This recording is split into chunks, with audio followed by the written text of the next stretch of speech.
നമ്മളിപ്പോൾ നിൽക്കുന്നത് തിരുവനന്തപുരം ശ്രീകണ്ഠേശ്വര ക്ഷേത്രത്തിൻ്റെ മുന്നിലാണ്. പടിഞ്ഞാറ നടയാണ് നിൽക്കുന്നത്. ഭഗവാനെ കണ്ടിട്ട് കുറേ നാളായി, 1 വർഷത്തോളമായി.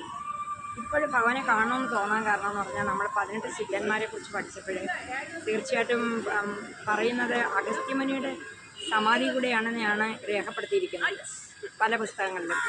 അപ്പോഴേക്ക് എൻ്റെ അത് പറയുന്നത് പത്മനാഭസ്വാമി ഇവിടെ എന്തായാലും ഇത്രയും പ്രദേശത്തിൽ അഗസ്ത്യമുനിക്കൊരു സമാധി ഉണ്ടെന്നാണ് എഴുതി വെച്ചേക്കുന്നത്. അതുമാത്രമല്ല, ഞാൻ നിത്യം തൊഴിലിന് വന്നിട്ടുള്ള സ്ഥാനമാണിത്. എത്രയോ കാലം ഞാനിവിടെ ജോലിയിലായിരിക്കുമ്പം ഭഗവാന്റെ പ്രദോഷം നോക്കിയിട്ടുണ്ട്. അതിന് ഉമിനീരിറക്കാതെ തന്നെ ഭഗവാനെ ഭജിച്ചിട്ട് ഒരു പുത്രനെ തന്നിട്ടുണ്ട് ഭഗവാൻ ശിവരാത്രിക്ക്. അപ്പോൾ ഒരുപാട് അനുഭവങ്ങളുള്ളതാണ് ഈ ശ്രീകണ്ഠേശ്വര ക്ഷേത്രം. എന്നെ സംബന്ധിച്ചിടത്തോളം എൻ്റെ അറിവില്ലാത്ത പ്രായം 10-27 വയസ്സിൽ ഇങ്ങനെ വ്രതം നോക്കാമെന്നൊക്കെയുള്ള മുതിർന്നവർ പറഞ്ഞിട്ട് അങ്ങനെ നോറ്റ വ്രതമാണ്. അപ്പോൾ തീർച്ചയായിട്ടും ശൈവം എന്ന് പറയുന്ന സംഭവം, പരമമംഗളമായ സംഭവം അതിവിടെയുണ്ട്.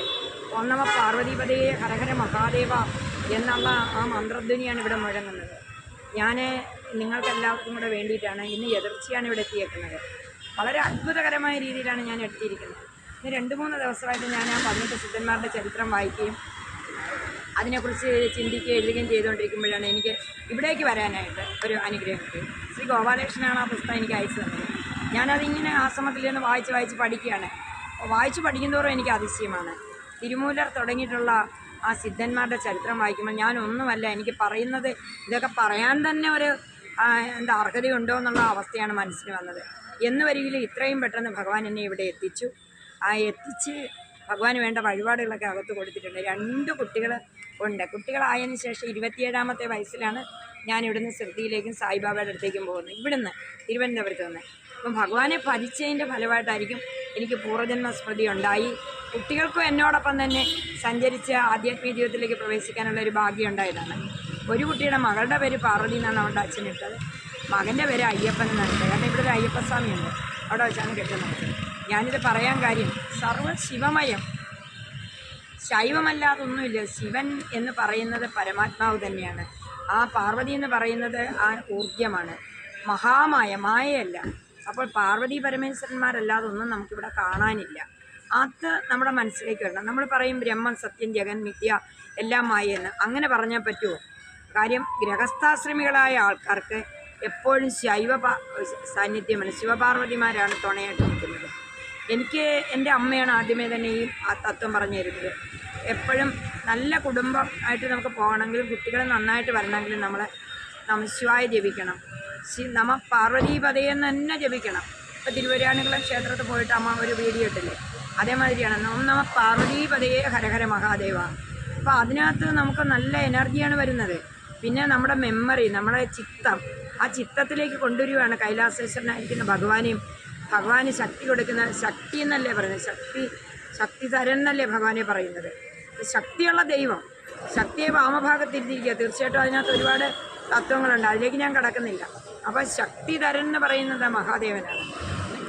ശക്തിയോടൊപ്പം തന്നെ ഇരിക്കുകയാണ് മഹാദേവൻ. ശക്തി പിരിഞ്ഞാൽ മഹാദേവനൊന്നും ചെയ്യാൻ പറ്റില്ല. അപ്പോൾ അമ്മ പാർവതിയെ കൂടി ഭരിക്കേണ്ട അത്യാവശ്യമായിട്ടുള്ള കാര്യമാണ്. എനിക്ക് ഈ ക്ഷേത്രം ഒരുപാട് പരിചയമുള്ള ക്ഷേത്രമാണ്. പക്ഷേ ഭഗവാൻ ഇപ്പോഴാണ് എന്നെ വീണ്ടും വിളിച്ചത്. വിളിച്ചതിന് കിട്ടിയ അനുഗ്രഹം എന്ന് പറഞ്ഞാൽ ആ 18 സിദ്ധന്മാരെക്കുറിച്ചുള്ള പുസ്തകം ഞാൻ വായിച്ചു തുടങ്ങി. സിദ്ധ സംഗമത്തിന് വേണ്ടിയിട്ട് ഞാൻ ഒരുങ്ങി. അതൊക്കെ വലിയ കാര്യമായിട്ടാണ് എനിക്ക് തോന്നുന്നത്. പക്ഷേ എങ്കിൽ പോലും ആ ഗുരുപരമ്പരയും മഹാദേവനും എന്നിൽ പ്രസന്നനായിട്ടുണ്ട്, എന്നെ അനുഗ്രഹിക്കുന്നുണ്ട്, എന്നെ പ്രീത ആയിട്ടുണ്ട്. ഇല്ലെങ്കിൽ എനിക്ക് പെട്ടെന്ന് ഇവിടെ വരാനൊക്കില്ല.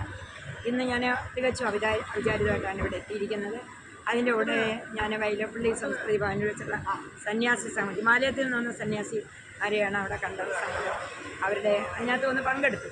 എങ്കിലും അതൊന്നും അല്ലായിരുന്നു. ഹരിപ്പാടുന്ന് തിരിക്കുമ്പോൾ എൻ്റെ ഉള്ളിലെ വിചാരം എന്തായാലും ശ്രീകണ്ഠപുരി ചേർന്ന ശ്രീകണ്ഠേശ്വരനെ ഒന്ന് കാണണം, അദ്ദേഹത്തിനെ ഒന്ന് നമസ്കരിക്കണം, ആ ദിവ്യമായിരിക്കുന്ന ആ ശ്രീകോവിലിൻ്റെ മുമ്പിൽ നിന്ന് ഹരഹര മഹാദേവ എന്ന് ജപിക്കണം.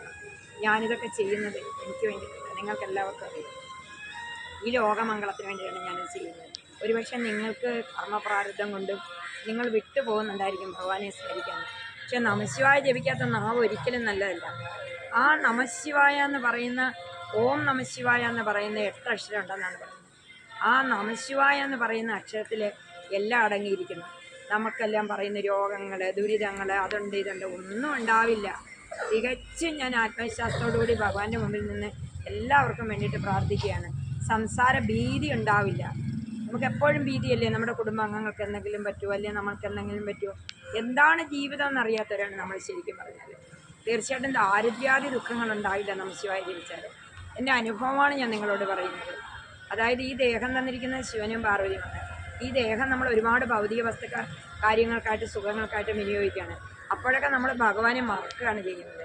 ഒരിക്കലും ഈ ദേഹം ഭൗതിക ആസക്തിക്ക് വേണ്ടിയിട്ടുള്ളതല്ല.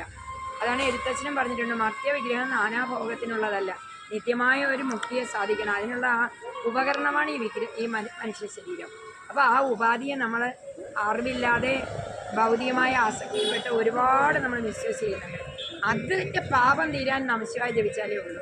അപ്പോൾ തീർച്ചയായിട്ടും നമ്മൾ ലോകത്തിന് വേണ്ടിയിട്ട്, എല്ലാവർക്കും വേണ്ടിയിട്ട് ഞാൻ ഒരു നമശിവായ ജപിച്ച് ഭഗവാനോട് മാപ്പ് ചോദിക്കുകയാണ്, ജനങ്ങൾക്ക് വേണ്ടിയിട്ട്, എനിക്ക് വേണ്ടിയിട്ടും എല്ലാവർക്കും വേണ്ടിയിട്ടും. ഓം നമശിവായ, ഓം നമശിവായ. ഇത്ര പെട്ടെന്ന് അകൂർമനയിൽ നിന്ന് തിരുവേരാനക്കുളത്ത് പോയി നവതറപ്പ് കണ്ടതിന് ശേഷം ഭഗവാനും അമ്മയും പാർവതിയും പരമേശ്വരനും എന്നോട് ഈ ദയ കാണിക്കുമെന്ന് വിചാരിച്ചില്ല. അമ്മ പാർവതി നമോസ്തുതേ, മഹാദേവ നമോസ്തുതേ. അവിടുത്തെ അനുഗ്രഹത്താൽ എല്ലാ കാര്യങ്ങളും നടത്തി തരാൻ അവിടുന്ന് കൂടെ നിൽക്കണം. അഗസ്ത്യരുടെ സമാധിയാണെന്ന് അടിയൻ വിശ്വസിക്കുന്നു. എന്തായാലും അടിയൻ അത് ചിന്തിക്കുന്നു. തീർച്ചയായിട്ടും അങ്ങനെയാണെങ്കിൽ അഗസ്ത്യമുനിയും അനുഗ്രഹിക്കുമാറാകട്ടെ. ഓം നമ പാർവതീപതി ഹരഹര മഹാദേവ. നമശിവായ, നമശിവായ. ഓം ക്ലീം നമശിവായ. നമസ്തേ. എല്ലാവർക്കും മംഗളം നേർന്നുകൊണ്ട് ഈ നല്ല സായം നടത്തി. നമസ്തേ.